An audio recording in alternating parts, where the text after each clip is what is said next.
So Lindsey Graham's funeral just wrapped up. It was one of the most deranged things ever. And I'm not just talking about for a funeral, like one of the most deranged events I've ever seen. You had Donald Trump giving his eulogy where he said, and Lindsey Graham was a war hawk. There was not a war that Lindsey Graham did not want us to get into.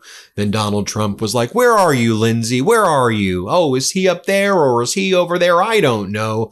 Then as Donald Trump was like reading the script where he was saying, and Democrats and Republicans both like Lindsey Graham, and Donald Trump, that's not really true. There was not a lot of people who like Lindsey Graham. When Donald Trump was passing by the casket where Lindsey Graham was in, Donald Trump started like knocking on it, like knock, knock, knock, and started tapping on it. Then you had other speakers like Sean Hannity, and Sean Hannity's like, I'm sure that your final place in heaven will look a lot like Mar-a-Lago, and perhaps there will be even more gold for you, Lindsey, than the gold that you cherished at Mar-a-Lago. And then Hannity used his speech to say, and this is why we all need to annihilate Iran. Iran needs to be destroyed right now. That was Hannity's eulogy. And then he started promoting Lindsey Graham's sister in her Senate race, and he gave her website for where you could donate money to Lindsey Graham's sister Senate race. Prime Minister Netanyahu was also in the audience. And Sean Hannity was like, and where is he? Prime Minister Netanyahu, Lindsey Graham loved you. He would do anything for you. And it's so incredible that you flew all the way to be here with Lindsey Graham. No, I mean, Netanyahu came here so he can tell Donald Trump to destroy the bridges and the power plants in Iran and annihilate the civilization and engage in heinous and despicable war crimes. Oh, and then when Donald Trump was not speaking, in typical Donald Trump fashion, he was falling asleep throughout the entire funeral. So let me just break down and show you what went down here. You have Donald Trump completely passed out asleep at Lindsey Graham's funeral. Then as Donald Trump was going to give his speech, he just started kind of like tapping and knocking on Lindsey Graham's casket. I'll show that to you right now. Let's play this clip.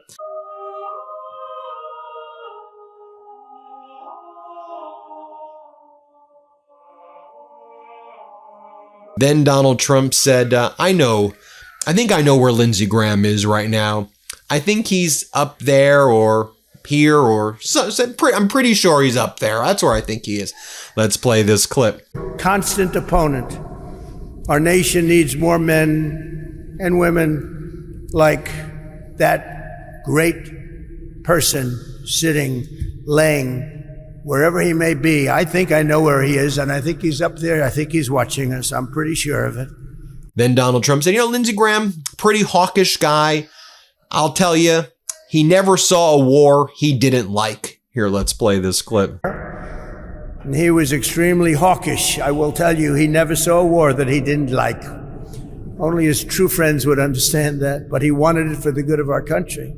Then Donald Trump goes off script and says, Democrats and Republicans both liked him. He's like, actually, that's not true. It's not really everybody liked Lindsey Graham. There's actually a lot of people who didn't like him. Here, let's play this clip. No matter how heated things got in Washington, virtually everyone, Republican or Democrat, liked Lindsey. Well, not everybody, but it sounds good. Not everybody. He was a tough cookie, okay? I have to veer from this for a second. He was a tough cookie, darling, but he was beautiful. But it was. Then Trump concluded, Lindsey, we love you. God bless you. We will always be with you. Here, let's play this clip. I end by saying something very, very special. Lindsey, we love you. God bless you. We will always be with you. And you were very, very special. Thank you. Thank you very much. Then Donald Trump proceeded to pass out and fall asleep. As we've always seen him do now, he can't stay awake anywhere as Donald Trump continues himself to physically and cognitively very rapidly decline. Here, let's play this clip. Was very influential on, and also Supreme Court decisions. So it's a rare ability. He was very funny, by the way, and playing on the golf course, he and me and Richard Burr would occasionally maneuver our ball out of the rough. So then Donald Trump, when he was sitting down, he was very focused on having Tic Tacs, and he wanted to give J.D. Vance a Tic Tac, and I'll show you what happened here. Let's play this clip.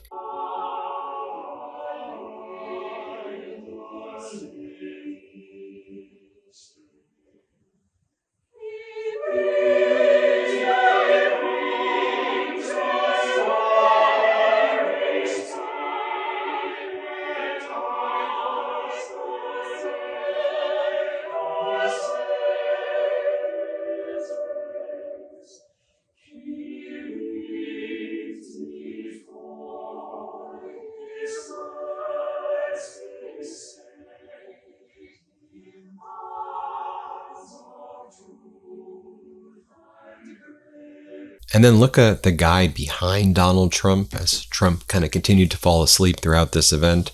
The guy behind him looked like he was just smelling something absolutely horrible and just looked grossed out by the whole thing. Here, let's play it. Best on. There's a lot of times it's easy. It's easier to bow out. It's easier just to go a different way, the path of least resistance. But he stayed the course. Then you had Sean Hannity give his, I guess it was supposed to be a eulogy. I don't know what this even was. And Sean Hannity called for the complete annihilation and defeat of Iran and war crimes in Lindsey Graham's honor. More war crimes for Lindsey Graham to honor him. And again, you have Hannity saying this with Prime Minister Netanyahu, the war criminal, sitting right there. Donald Trump, the war criminal, right there. And Sean Hannity, an aider and abetter of war crimes. I mean, how disgusting and ghoulish is there? I mean, fitting for Lindsey Graham how ghoulish this is. But here, play this clip. My perspective was Lindsey had moral clarity. He understood right from wrong, good from evil. And he knew, as President Trump knows, as Israel knows, as I know, there can be no path to peace until evil is defeated. Evil, in this case, embodied in a death cult, an ideology, the world's #1 state sponsor of terror.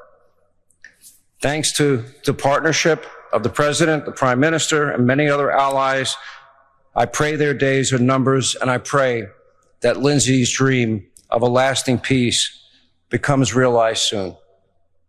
I see President Zelensky is here. And then Hannity's like, Lindsey is probably in his own bigger version of Mar-a-Lago right now.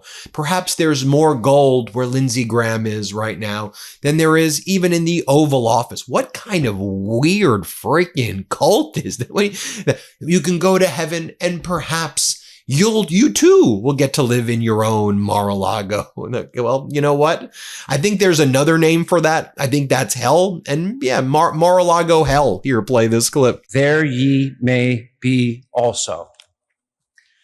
Lindsey, Mr. President, I would argue in my mind, probably has a heavenly version of Mar-a-Lago. It may even be a little bigger. He may have a little more gold in the Oval Office in his mansion in heaven. And I wouldn't be surprised if he added one big, beautiful ballroom and an arch somewhere on the property, because he would want to obviously duplicate his dearest friend in life, you, Mr. President. More from Hannity on Lindsey Graham. And I will miss our late night calls. I will miss our strategy sessions together. This, just so you understand that state regime media is regime media. Our late night calls, we would strategize together and we would come up with plans. Dude, you're supposed to be the media. Well, actually, we know that they're propagandists, but this is what he's saying at Lindsey Graham's funeral. And I'm sure he also wants to boast in front of his war criminal heroes, Netanyahu and Donald Trump. Anyway, here, play this clip. To my dear friend, to our fearless warrior, I will miss our late night calls. I will miss our strategizing together. I will miss our dinners. I will miss our conversations about the president and the country we both loved. I'll miss the gossip, I'll be honest. I'll miss talking about how to defeat evil in our time and how to... And then Sean Hannity goes, and I'm really grateful for my boss, Lachlan Murdoch, and his father, Rupert Murdoch, because they let me say whatever I wanted to say with Lindsey Graham. And I could have him on the show and I could promote his campaigns. Like right now during this eulogy, I'm going to promote his sister. Go to Darlene.com and donate money to Lindsey Graham's sister for her Senate race. Let's play this clip. And over, if he were here today, I'm sure he would not miss a chance to say, DarleneGraham.com. I'll say it for him. For the record, it was always a bit risky to have Lindsey on your TV show. My Fox colleagues, they would understand this. And I could have easily been fired for any of these occasions. And I'm extremely grateful to my boss, Lachlan Murdoch. He is with us today. And his father, Rupert, the founder of the Fox News Channel. And they never held me accountable, Darlene, for what your brother said. And I'm about to finish my 30th year at Fox, in part because I got to interview wonderful leaders like your brother. Then he looks at Netanyahu and he goes, Prime Minister Netanyahu, Lindsey Graham loved you. He loved the state of Israel, and he would do anything for you. He didn't care about America. He would do anything for you. Here, play this clip. I see Prime Minister Netanyahu is here. Mr. Prime Minister, you too have been a dear friend of mine for 30 years. It's an honor to have you. And Lindsey would have been blown away that you took this long journey with your beautiful bride to be here today. He loved you. He loved the state of Israel. He loved the people of Israel. Under your leadership, Israel has been one of America's most consistent and loyal allies. He was never shy to say it to the day he passed. Oh, I forgot this one part over here where Donald Trump was like, Lindsey had the last laugh because while I blew up his phone for one day, he would not stop calling me. Basically said Lindsey Graham was like stalking him. Play this clip. But it was Lindsey who had the last laugh because while I blew up his phone for one day, we became great friends, and Lindsey did not stop calling me for the next 10 years. It was not easy. Now here was Donald Trump sleeping while the congregation was singing at Lindsey Graham's funeral. Let's play it.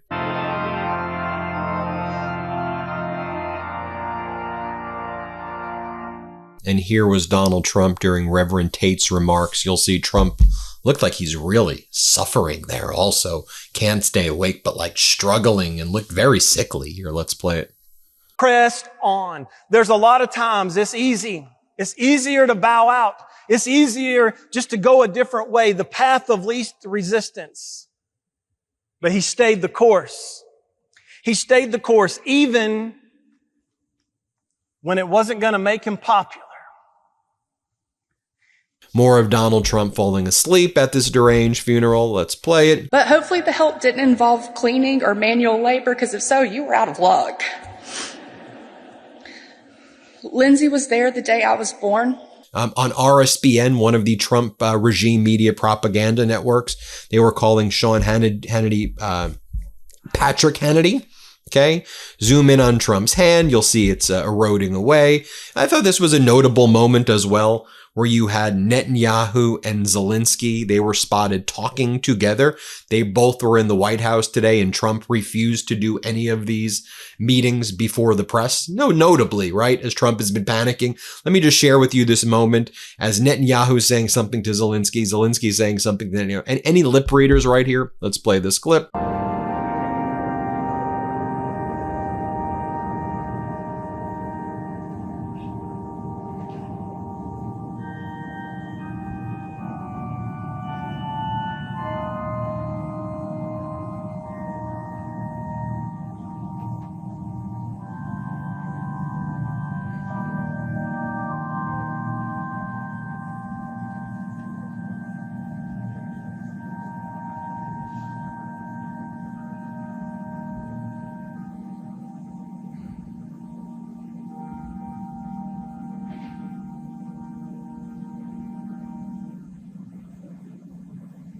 And then, of course, before this deranged funeral began, Donald Trump was back to threatening war crimes against Iran, and they better make a deal. They better make a deal, or else I'm going to blow up their bridges. I'm going to blow up their desalination facility. I'm going to blow it all up.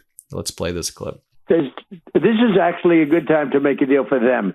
If they don't make a deal, then I go back and I finish the job. But that's going to take them forever to rebuild. Already, it'll take them many years to ever to rebuild. And if I go back and finish up the job, as some people would like, with the bridges, with the Very easy. I could take out most of their bridges in less than an hour. Less than an hour. But, it takes them 10 years to build a bridge. Bridges take the longest, and power plants are second. I can knock out the power plants. Within one day, all of their power plants would be gone. And I let them know that, with negotiations. I said, look, people want me to do that. I think I get almost the same thing out of it as doing it. But the problem is they'll never be able to, I think about 91 million people without power, without bridges, would have to live. And it's a very, very delicate balance. Yeah. So I think we have a very strong position right now. They know I'm going to do that if they don't make a deal. The bridges are going to be gone. Literally in less than, I would say in 2 hours, most of the bridges, the major bridges will all be gone. And the power plants in one day. There you have it, everybody. Let me know what you think. Right, completely deranged. Hit subscribe. Let's get to 7 million subscribers. Thanks for watching, everybody. Before you go, our book, WTF America, is available for pre-order now. It's the story of how we got here and how we fight our way back. To pre-order, scan the QR code or click the link in the description. Let's do this.